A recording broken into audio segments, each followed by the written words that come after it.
Hello and welcome back, everyone. This is Dr. Seymour with the Optimal Response Initiative. Stay alert, stay alive, and thrive. The training continues. During this episode, I share my realization that there's a continuum response line for everything. Because without the extremes, we can't be aware of a continuum between those extremes. I review the ORI Continuum Response Line, giving you a way to get out of the knee-jerk reaction trap and find a way to respond better, or better, capital letters. Anything is better than worst, with the goal of choosing which direction one wants to move, which is towards optimal. We all know that it is easier said than done, though. The ORI Continuum Response Line is an empowering tool for you to choose your response. I also briefly touch on other continuums regarding awareness. Where is your focus focused? Internal location of control to external, biology to environment, body to mind, the facts of a situation all the way to our behavioral response, which we hope is optimal, and we have tools so that it can be more optimal. Communication from passive to assertive, which is optimal, all the way to the far right, aggressive, which is the most extreme. No boundaries to optimally personally identified and set boundaries, all the way to rigid. Cycles and styles of relating from one way, the way or the highway, to reciprocal. I challenge you by asking, where do your emotes rank in your chain of command? And yes, movement has a continuum from stagnant, unmotivated, to taking action, motivated. I also discuss the neuromodulator dopamine and its role in the continuum between what we want and what we get, highlighting that effort is required, aka taking action. What occurs when dopamine levels are high as well as low? How to get back your get up and go that may have got up and went a decade or more ago. By focusing on the basics first, and then discussing how one might catapult their dopamine levels out of the rut it may be in, below baseline, back up to baseline, and even above baseline, reminding you that this is possible if and when the basics are consistently accomplished first. I define my personal definition of a capital letter need versus a lowercase letter need. Both are important, but you are responsible for the first one. I share a personal story about how I behaviorally moved through a hard season in my life. I believe it or not, catapulting my dopamine levels way above baseline, and I didn't even know I was doing it at the time. And finally, I share the most extreme I know of in the Bible: fear, the kind that is based on shame and condemnation and guilt, and perfect love, which casts out that fear. In response, there is a space. In that space lies our ability to choose our response. In our response lies our growth and our freedom. Viktor Frankl. I realized, I think this past year, that while I have always valued the ability to choose my response, I had a hard time getting out of the knee-jerk reaction trap. And I always loved Viktor Frankl's book, A Man's Search for Meaning. In this quote, between stimulus and response, there is a space. In that space lies our ability to choose our response. In our response lies our growth and our freedom. And because I'm such a visual person, I saw in my mind's eye the continuum response line in between the stimulus and response. So it actually is that space for me. And so are the tools that are associated with it. And I hope they help you as well. So one of the first continuums I want to look at briefly, and all of these I'm looking at briefly, where's your focus focused? So any given moment, we're dealing with many things at one time. Internal location of control is where I am focused on my thoughts. So my self-awareness, my thoughts are primary in optimal response to the external environment. So the external environment is definitely paid attention to because we don't live in a bubble, but we are trying to operate more often than not from an internal location of control. Recognizing the external, but not letting it boss us around. And then association with that, we've got a default mode network. In the middle, I have mode of network continuum, but to the far right is our deliberate mode. So we may default to a less than optimal mode, a knee-jerk reaction mode. We want to be working towards a deliberate mode, choosing our response. And I will say that while the initial ORI Continuum Response Line has to the far left worst and to the far right optimal, with lowercase better, capital better, all the way to the far right optimal. Some of the continuum response lines are going to be showing the middle as the optimal location to be operating from, because that is the balanced place in the midst of these two extremes. Some of them, however, and you'll know them when you see them, to the far left is going to be the worst, and to the far right is going to be the most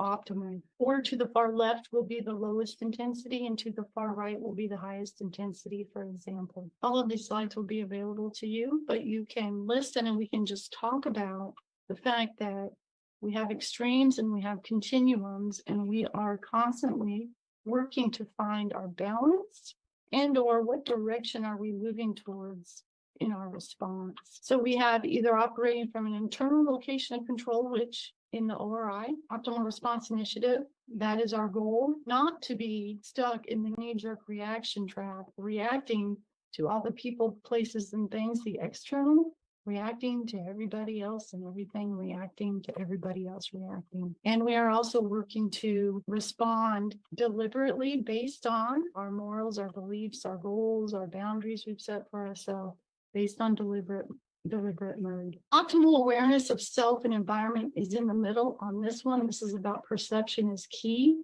To the far left, we have dissociative. So this level of awareness is a lack of bodily awareness or a removal of conscious bodily experiences. In the middle is interoceptive, an internal focus, surface of skin and within the body. So from skin to within. And then to the far right, we have exteroceptive, which is the external focus, everything beyond self, beyond our skin out there. In regard to perception, being aware of how aware of self we are, from me, myself, and I, my skin, and internally, to my thoughts, emotions, bodily awareness, to also being aware of what is going on in the external environment. And I don't want to be so hyper-focused on the internal that I cannot optimally interact with my external environment. I also don't want to be so hyper-focused on my external environment that I am not paying attention to any of my internal states or needs. We want to find a nice balance in the middle and be able to move along that continuum as necessary, depending on context, of course. Context is key. Perception is key as well. Self-awareness and perception of self within one's environment is optimally important. An optimal awareness of self and environment is more often than not somewhere in the middle. Are you operating from an internal location of control? And what kind of person or tree are you dealing with? So this is one of those lessons in Optimal Response Initiative. So we are considering a continuum to the far left. This one is internal location of control, which would be the ideal, the optimal. To the far right would be the external location of control. We want to be operating more from an internal location of control. These are the thoughts that I can control, my I statements, and all the skills within the Optimal Response Initiative that I'm utilizing to figure out where am I on the continuum response line, what direction do I want to move, and what might I do now that is going to be better, more optimal than what I might have just done if I hadn't used my skills. Simultaneously consider, of course, I don't consider people to be trees, but as far as a lesson, you know a tree by the fruit that it bears. So if every person is a type of tree, what kind of tree am I dealing with? Is this a healthy Washington State crisp apple tree? Is it a rotten apple tree?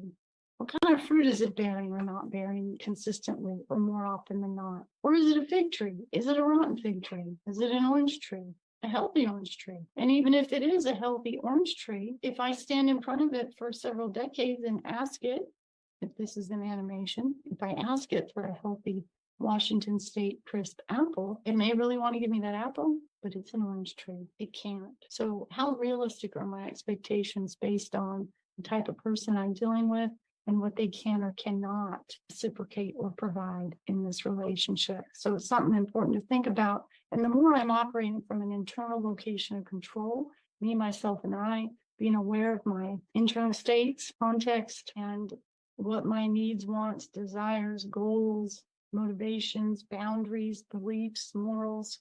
I could go on and on. What those are, what might be an optimal response in this situation, given the kind of person I'm dealing with, for example. So kind of two things. Are you operating from an internal or an external location of control? So that's regarding self. And then regarding the external, the people, the trees, what kind of tree are we dealing with? Because this helps us have realistic and more optimal expectations given the context, the facts of the context. Okay. Another continuum is nature versus nurture, which is chapter 4 in the Optimal Response Initiative, or week 4 in the ORI course. For this continuum, I am looking to the far left as biology, to the far right as environment. Both are important, and we are living within the continuum between our genetics, what we don't choose, how we come into the world. We also don't even choose the environments that we are born into, for example. We want to be aware of our genetics, our health, our internal states, what we can do to influence those in optimal ways, for example, and our environments, what we can and cannot do regarding our environments. And of course, with the Optimal Response Initiative, with all of this, the most important thing is our response to it. Not 100% biology, not 100% environment. It is our response to all of those things. And again, we don't live in a bubble. We are not oblivious to these factors. We want to consider all of these in a compassionate, knowledgeable way and have an optimal response regarding them and within them for ourselves. The crucial connection, which is chapter 5 or week 5 in the Optimal Response Initiative course. With this, we are talking about the continuum of our body, physical body, all the way to our mind. So both are crucially connected. They influence each other massive ways. And I don't look at them as separate. I look at them as integrated, just like I look at all areas of health are connected. Our physical health, our cognitive health, our emotional health, our spiritual health, and our social health. All areas of health are connected. And then we have a continuum here. And if you remember the SIT report, this is a tool that I created in which you have, first you're addressing the situation, the facts of the situation. Then you are addressing your sympathetic nervous system. What do you notice regarding the fight, flight, or freeze response? So physical sensations or things going on, such as my heart is beating, my breathing is in my chest, my pupils are dilated, maybe I have tunnel vision, I'm sweating, my hands are cold, my stomach is sick. So we have some examples of what might be going on with the sympathetic nervous system when it is cranked up higher and higher. Then we learn about how to pay attention to our thoughts, what are we thinking, and then our emotions, which I call emotes, energy and motion, moving up and out to give us intel about what we may need in this particular situation. There are a couple other questions about emotes, the intel, and then at the end is our behavioral response. So thoughts are somewhere in the middle of this process. So this would be a continuum then from the situation all the way to the behavioral response. There's a lot going on. It's not just that something happens and then we react and nothing else was going on. There's a lot going on. We've got the facts of the situation. We have all of the things that go on with the sympathetic nervous system, thoughts, and we have learned and are continuing to learn to pay attention to the content and quality of our thoughts, our emotions, emotes, the intel, trying to give us intel on what we may need in this particular sit in order to thrive. And we need the intel. And then we have, at the end, we have our behavioral response. So it can be very empowering to learn about this continuum and this tool, Dr. S's SIT report, to start to break it down. Communication. This continuum of communication to the far left is passive. In the middle is assertive, which is optimal. And to the far right is aggressive. Any extreme regarding communication is not going to be optimal. So to the far left, passive, not optimal, just going along, not saying anything, not having an opinion, not voicing needs, wants, desires. And then to the far right, we have aggressive, kind of my way or the highway. I'm going to be a bully about it, for example. In the middle is assertive. This is where we respect ourselves and the other individual or individuals. We have difficult conversations in a respectful way. This would be assertive, balanced, somewhere in the middle, optimal for communication. And then we have Boundaries. To the far left is going to be no boundaries. In the middle is the optimal personally identified boundaries. To the far right, we're going to have very rigid, no flexibility. Now, I could do an entire podcast, write an entire book about boundaries. With this one, I want you to remember that I always take everything back to all areas of health: physical, cognitive, emotional, spiritual, and social, for example. So boundaries are not just I have a fence around my property. Boundaries are what kind of boundaries or limits or structure do I have in place regarding my physical space, my physical health, my schedule, to what degree I'm either staying up late watching all kinds of Netflix or going to bed at a decent time to get the quantity and quality of sleep that I need. That would be a boundary around my time for myself regarding sleep for my physical health, for example. Cognitive health boundaries. What kind of things am I listening to, reading? What kind of conversations am I having with myself, with other people? What's the content and quality of those conversations or the information that I am taking in throughout the day? And emotional, what degree am I learning about emotions and what they may be telling me that I need? To what degree am I managing emotions more than they are managing me or bossing me around? How self-aware am I regarding emotions? The more I work on this, the more I put healthy boundaries around the energy that is spent regarding those emotions, for example. Spirituality, we could say the same thing with that. If my spiritual health is important to me, do I have boundaries around all the other things I just talked about so that I can have the time to focus on improving my relationship with my higher power, serving in the community in a way that I want to or not? Either way would be boundaries. And for example, the social health, what kind of boundaries do I have around the content and the quality of people I'm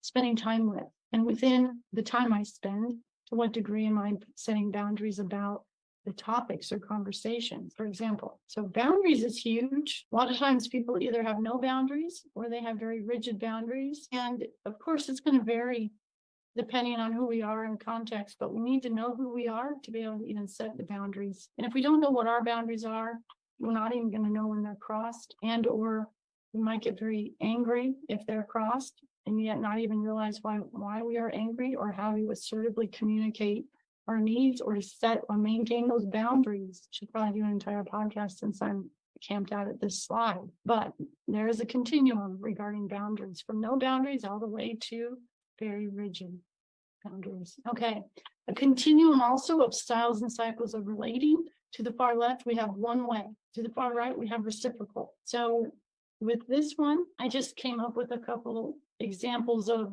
the one way, the not optimal, one way style and cycle of relating with myself and others. This one would be very rigid. By the way, all of these that I'm about to talk about are very rigid. Highway or the highway, aggressive, fake kindness, so not authentic. It's fake kindness because it's not I, but the person engaging in it is being manipulative, trying to get something out of me, and they're totally fake in their intentions doing it. Helpless. We all need help, but this is helplessness on a consistent basis. Capital letter need. We'll talk about that in a moment, which is needing the external to give me what I need. So being externally controlled. This is a capital letter need, dependent on the external, which is a problem because I can't control the external. So if I capital letter need my external, people, places, things, environment, to be a certain way for me to be okay in how I am with myself and others, it's going to be a major Charlie Foxtrot. Would you say? Yes. And then this is also victim mentality, and it's fear focused. Okay.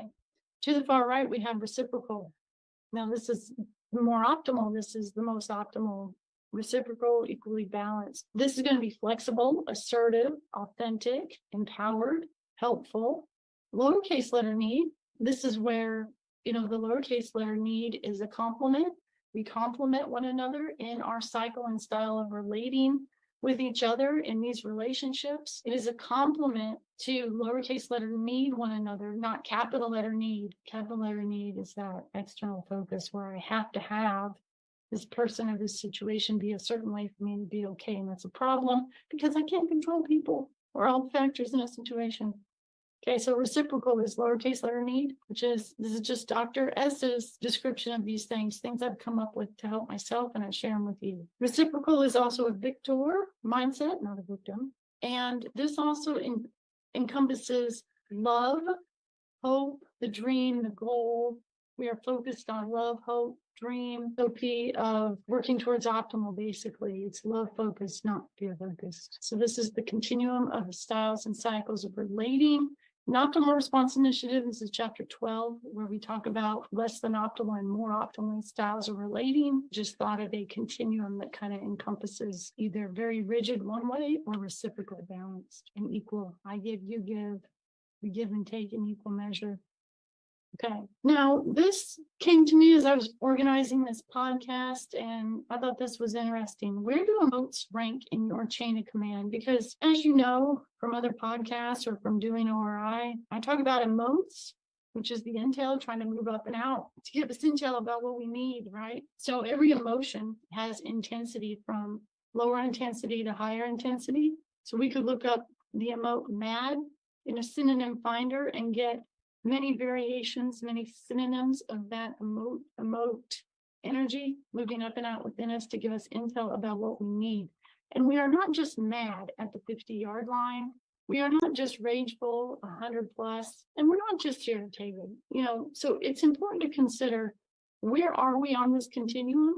And if I can get a hold of my, for example, irritation sooner than later, then I don't have to get a speeding ticket going 100 miles per hour or 100% intensity, having a rage reaction that is out of context in my day-to-day life. I want to get a speeding ticket on a neighborhood road, a living room with my family, because I have a reaction that is like on NASCAR. That'd be a speeding ticket with the madness because I'm reacting in rage, for example. I talk about a lot in the optimal response initiative. Yes, emotes are intel. So we don't want to stuff them and not get the intel. We also don't want to just not be self-aware, and all those other continuums we talked about before now are helpful to utilize so that we can have more awareness regarding our thoughts, our emotions, perceptions, the facts of a situation, context, cycles and styles of relating, whether something is within our boundaries or outside our boundaries, whether they're being respected or not, etc. And we want to be aware of the intel, definitely, and factor it into our optimal response. Use it to help us figure out what we need. It's a lot more manageable to address a need when I'm irritated than wait till I'm rageful, for example. Emotions are important, but they are not the entire story.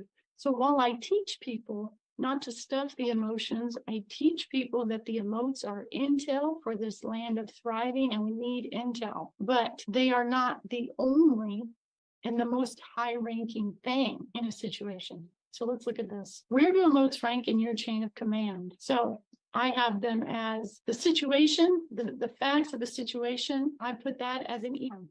Okay, and E2 is going to be the sympathetic nervous system. All of these are important, okay? But we'll find out in a moment what I think is the highest ranking in chain of command. 3 are our thoughts, 4 are the emotes, energy and motion, moving up and out to give us intel about what I may need in this set situation facts. E2, sympathetic nervous system. 3, thoughts, 4, emotes. Now let's get to the NCOs. Okay, 5 is the intel to thrive. My personally identified needs for me to meet for me. You notice it's capital letter need. Optimal response initiative has got you focusing on you to figure out what you need, capital letter need, and can do first and foremost for yourself before you go to external things. Because you yourself and you are available at 2 a.m. Not everybody and everything else is. And we first need to be able to recalibrate ourselves before we seek external things. This is where your power is. Okay, edicts, the way I can meet this need in an optimal way. So this is the way I can meet this need in an optimal way. 5 is the intel to thrive. 6 is the way I can meet this need. 7 is choosing the most optimal way out of the identified potential routes. 8 is taking action. And E9 is the highest ranking in this continuum because the E9 level is continuing and following through, moving out and taking action. That is the highest rank because we are optimally responding. We've gone through the process of all the intel that was at an E4 level, but then we had to do something with that intel. Intel in and of itself is only intel. It's what we do with the intel, which means do, action, move out, take action. Okay, I thought this was kind of fun. Emotions are important, but they're E4s. Okay, all right, that was fun. Okay, this continuum is movement is key. It's mandatory to the mission. Movement. What's the mission? Your health, physical, cognitive, emotional, spiritual, social, and quality of life. This is the mission. You are the mission. With movement, you have to the far left, stagnant, to the far right, taking action, or to the far left, unmotivated, to the far right, motivated. Movement is on a continuum as well. And with goals, we must take action. Let's talk about dopamine for a moment. Dopamine is a neuromodulator that acts as a chemical messenger. It also is a neurohormone released by the hypothalamus. How about the little pretty pictures? A lot of color. Plus, I love the brain. It's super cool. Okay, what happens with high dopamine? When dopamine is at high levels, we feel happy, motivated, alert, focused. The higher and higher and higher it goes, we experience euphoria, energized, and a high sexual drive. These are the typical things that occur as dopamine goes from, high to really high. Okay, what happens when dopamine is low? We feel unhappy, unmotivated, distracted. We might also experience memory loss, mood swings, sleep problems, concentration challenges, low sex drive, increased irritability / aggression. Ooh, doesn't feel so good to even think about that. What do we do about dopamine? We can do things about our dopamine levels, but just as in the military, we have to do basic training before tech school or AIT, whatever your service calls it. The Army calls it AIT, Air Force calls it tech school. But basic training is first. Take care of the basics first. Sleep. There's a lot to that. You can look back at other podcasts. I think I did 3 or 4 podcasts on sleep because it's massive in your health and quality of life. And that's an understatement. Sunlight, movement, exercise 15 minutes minimum, nutrition. There are foods high in tyrosine, but nutrition in general needs to be balanced and make sure we're getting all the things we need. And fluids, stay hydrated. So what we're eating and what we're drinking or what we're not eating and not drinking is going to impact us. These are the basics: sleep, sunlight, movement, nutrition, and fluids. Take care of the basics first. If you don't take care of the basics first, Charlie Foxtrot. Or if you want to put it in normal terms, which I don't like the word normal, if we don't take care of the basics, how can we expect anything beyond the basics to be effective? The question. It's not effective if we don't take care of the basics. Okay, optimal sleep replenishes dopamine reserves. Revisit the ORI podcast episodes on sleep. Sunlight, move out, go outside time, go time. So you want to spend 10 minutes early in the morning outside, 20 to 30 minutes on a cloudy day. Some of the benefits include hormone regulation like cortisol, which is a stress hormone. We want that higher earlier in the day because it gives us energy for the day. Melatonin, we want that. We want cortisol lowering as we get closer to bedtime, and we want melatonin higher at bedtime. Getting in the sun daily for 10 minutes early in the morning. You want to do it sooner than later. And then 20 to 30 minutes on a cloudy day. Also, vitamin D levels. A lot of adults are taking vitamin D because their vitamin D levels are deficient. And as adults, even the kids these days, do we even get outside enough? I would say not. 10 minutes a day. Also, high health tanks. As you know, ORI health tanks are physical, cognitive, emotional, spiritual, and social. You want to do 2 things a day for each tank. You want to do it consistently before you try some extreme. All things considered, on average, our thoughts and behaviors may override pills. Why? How can addressing our health tanks and doing 2 things a day for each tank, or not addressing our health tanks and not doing anything for our tanks and running around on fumes, how can that override the effect of a pill? And I'm not saying any particular pill. How is it that our thoughts and behaviors could override the effect of a pill, our behaviors or non-behaviors? Well, I'm here to say there is no magic pill. Like, pills can have an impact. Medication can have an impact. It has an effect. Obviously, there's an effect because then you also have the side effects. but also our behaviors influence the effectiveness of the medication or lack thereof. So for example, if I take a diet pill, but I eat the same or more, calories in will still exceed energy burned, and I'll stay the same or gain more weight. If I take a pill for depression, but I stay in bed and I don't do 2 things a day to fuel my health tanks, nothing will change. Well, I may actually end up more and more depressed. Effort is required. There is no magic pill. The pill medication is part of the story, but it is not the entire story. Just like emotes are intel, but emotions, intel in and of themselves is not the whole story. They're important, but they don't have the highest rank. It's the action we take. It's our response. It's our behavioral actions that we take that have the highest rank, the highest impact in our life. And the same is true with medication. Effort is required. Decide and take action. If you decide but don't take action, you'll be worse off, because between wanting and getting, effort is required. So this is my definition of a need, capital letter need. ORI training focuses on that which one can do for themselves, operating from an internal location of control, meeting one's initial capital letter needs in optimal ways first. We don't look to external things, people, material things, etc., to give us what we capital letter need, as this would be operating from an external location of control. To lowercase need things from people is healthy, as we do lowercase need one another. However, capital letter needs are for you, yourself, and you to identify and meet in optimal ways first. Nobody else can do for you what only you can do for you, and you need, capital letter need, to identify that need, capital letter, for you first, and then take optimal action. So this is my definition of capital letter need. This is what we do in the Optimal Response Initiative. Only you can identify the capital letter needs, and only you can figure out how to meet that need in an optimal way. And that is your responsibility, and that is how you become empowered in thriving territory. Let's talk about leveraging your physiology.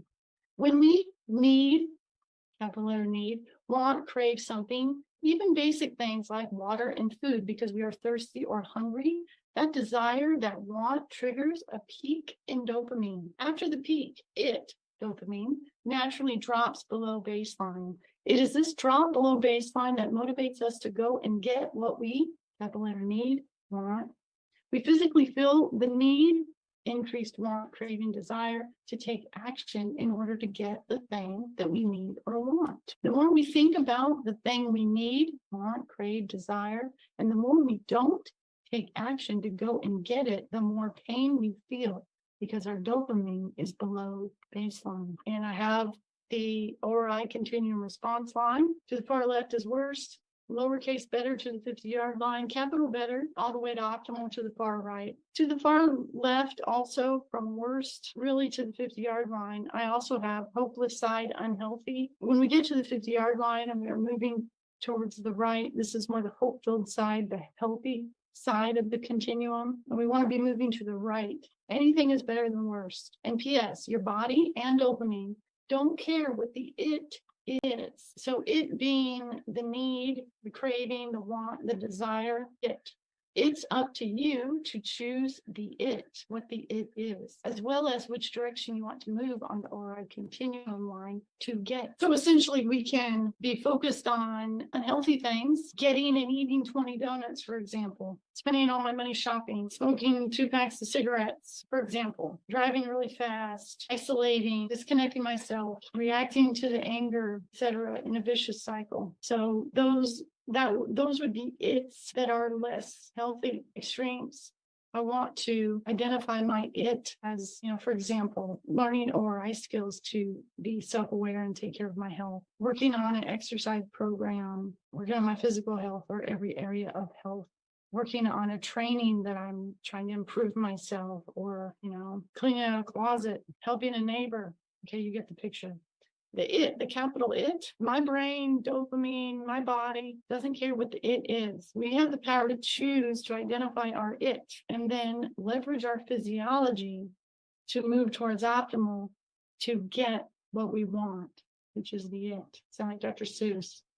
Okay, so leverage your physiology and fuel up with dopamine. Identify your long-term goals, which is the destination for each area of health. Then identify 2 actions you can do to fuel every tank. 2 things for each tank: physical, cognitive, emotional. Physical, said physical twice.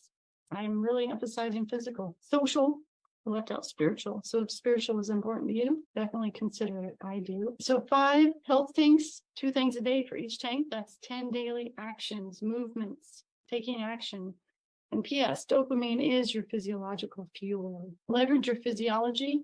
If you physically feel like your get up and go got up and went a decade or 3 ago, here's what you do to catapult your dopamine out of the below baseline rut it is in. Leverage your physiology and do hard things. Make a list of 5 things that are harder, more uncomfortable than what you are doing, such as sitting on the couch or lying in bed as you try to get the go you need, capital letter need, to get off the couch or get out of bed, for example. So make a list of 5 things that are harder to do than what you are currently doing, more uncomfortable. Not dangerous. No, don't say what I'm not saying here. So 5 things that are harder than what you're currently doing, like being really comfortable in your chair, really comfortable in bed.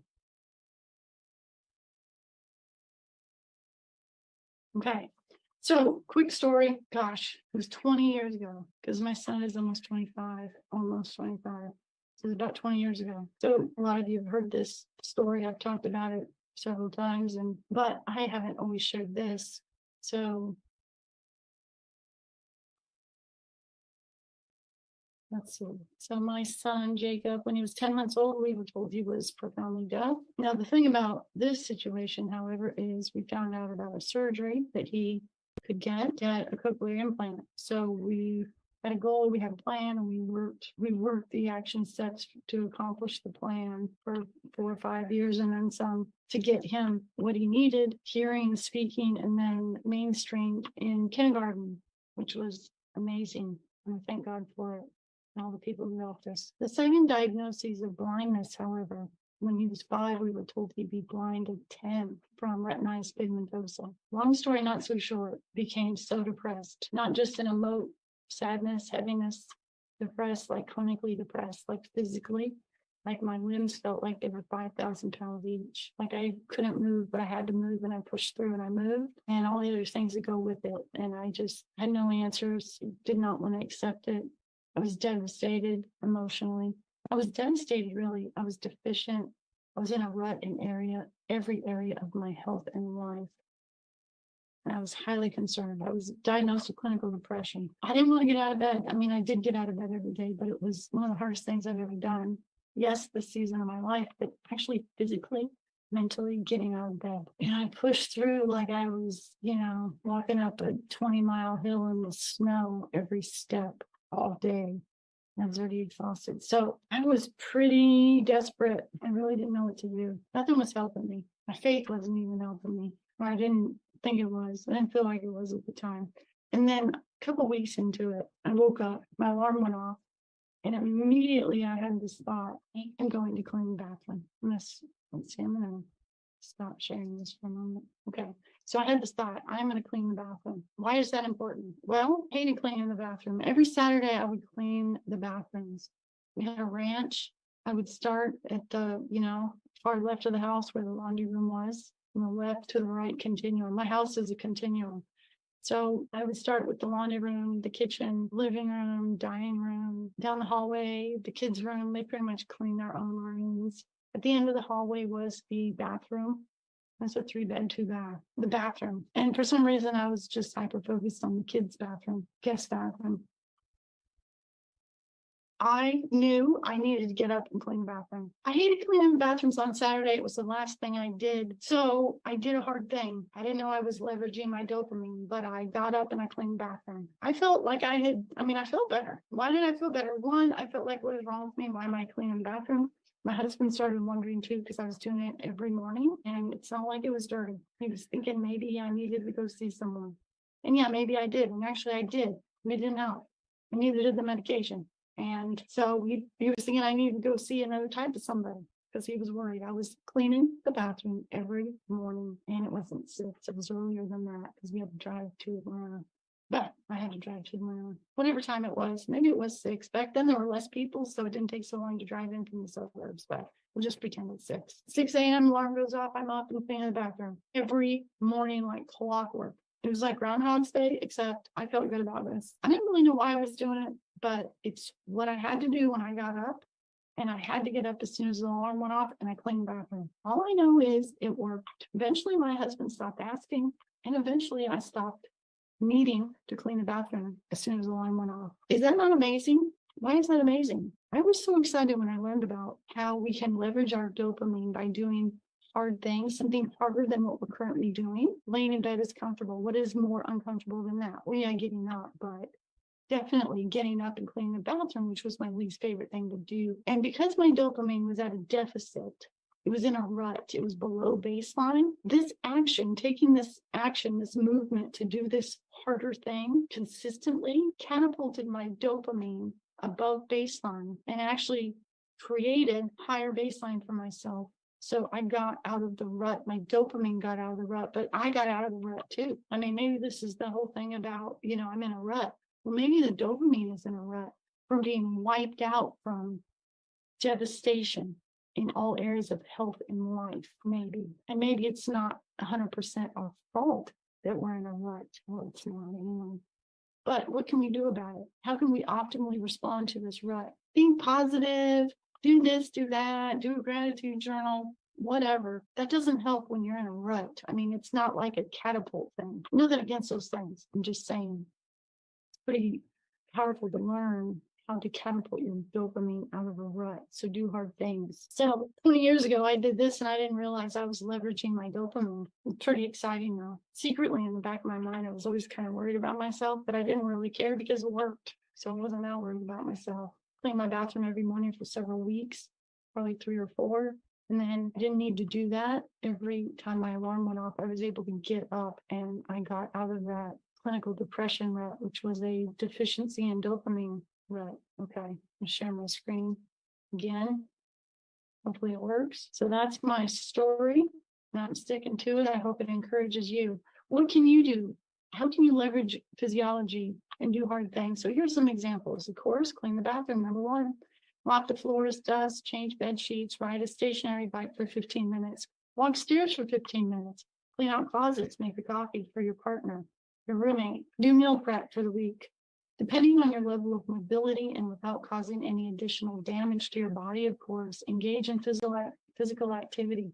Run or walk a mile, go to yoga, go for a walk for 15 minutes, go to the gym, schedule a doctor appointment, clean out the garage, or begin to do push-ups for 15 minutes if you can. And of course, any of this is if you can. You know what you can and can't do physically. So you don't want to do anything that's going to hurt yourself. You want to do things, the degree to which you can do them, help you thrive and help your health. You don't want to hurt yourself. Do physical therapy exercises for 15 minutes. I did physical therapy. I had 9 surgeries in 18 months at Mayo, and that physical therapy will kick your tail. It's exhausting, and you're supposed to do it at home, and it's hard. Well, that's a hard thing. You keep doing it. So that's one of the hard things you can do, for example. Catapult dopamine with harder things. So of course, I have John Wayne. I'm not the type to sit around and wait for things to happen.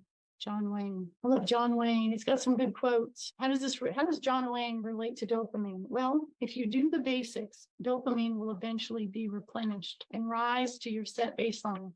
If you do the basics, remember what the basics are: sleep, nutrition, fluid intake, movement, exercise, and all of them. You want to do the basics. You have to do the basics. If you don't do the basics, if you don't complete basic, you can't go on to more training. If we don't take care of the basics in regard to health, then expecting things to change optimally is a very unrealistic expectation, because the basics are profound and have a profound impact on your health and quality of life, and impact everything else that you do. Do the basics. If you do the basics, you can do this catapulting dopamine thing, or improving dopamine. I mean, we want to improve it, and sure, we want to catapult it. We got to have like a decent baseline of dopamine fuel in the first place. So be sure that you're doing the basics. Know that you can also do some things to catapult your baseline levels to and above baseline if you are doing the basics. For example, cold water exposure And this is being uncomfortable in the water where you want to get out, but you can tolerate staying in it for 1 to 3 minutes. So, for example, taking a shower and toward the end of the shower, turning the water cooler, not freezing. Don't do some extreme freeze all the way to the far right. And also, of course, with anything, and we have the verbiage on the podcast that we are not giving any medical advice. I am not your personal therapist. For example, you want to speak to your medical team, you want to address things based on your health conditions and do what is safe and optimal for you, and not doing extreme things. So, for example, with this example of cold water exposure, taking a shower and towards the end, turning it cooler and cooler. And as you acclimate, you could make it cooler and cooler as you go, possibly, throughout the days and weeks. You don't want to get it so cold, though, that you hurt yourself, hurt your heart, or whatever that might be. So uncomfortable where you want to get out, but can tolerate staying in it for 1 to 3 minutes. Typically, this is between 35 and 55 degrees or so. It's a lot less comfortable than the warm or hot water from the shower. So that's an example. John Wayne is not the type to sit around, or was not the type to sit around and wait for things to happen. Dopamine will eventually rise to a baseline set point, but the problem is, what if your baseline or set point is below what it needs to be in the first place? And we need to raise that set point. We need to raise the baseline. So we need to do the basics. And then we can catapult it even beyond the baseline and possibly even change the set point baseline to higher and higher. These are things you can do. It includes doing hard things. Okay, so 25 years ago, the extreme raised havoc in my day-to-day life. Now I use them to make ORI continuums so I can find my optimal response instead of a knee-jerk extreme reaction. And here's another continuum, and this is the final one I'm talking about today. To the far left is fear, to the far right is perfect love. So I only found one scripture with extremes in it in the Bible, Ecclesiastes 7:18. A wise man avoids all extremes. Context is key, though. They say study the Bible within context, study continuums, and use continuums within context too. Okay, so I thought about it, and I thought, the biggest extreme I could think of in the Bible is fear, the kind from the enemy regarding punishment, guilt, shame, and condemnation, and the extreme opposite of that, which is love. God, who is love, casts out fear. Then God brought to mind the 40-day devotional he wrote through me during a 12-month period in 2011. And so I share this gift with you today with the downloadable link. May God's perfect love, the God of grace and comfort, fill you, casting out all fear. When fear shows up, you have the power to choose to focus and meditate upon and within God's perfect love. God is love. Whoever lives in love lives in God and God in him. In this way, love is made complete among us so that we will have confidence on the day of judgment, because in this world we are like him. There is no fear in love, but perfect love drives out fear, because fear has to do with punishment. 1 John 4:18. And on that note, I will wrap up today. Go forth in love, move towards optimal, move towards the perfect love that God has for you. If spirituality is important to you, spirituality is not important to you, still encourage you to use the ORI continuums to find your balance, find the bookmarks of your extremes to help you find your continuums and move along those continuums for your health and your quality of life, because you are important. I'm glad you're here. I want you to continue to stay alert, stay alive, and thrive. And I'll see you soon. Training.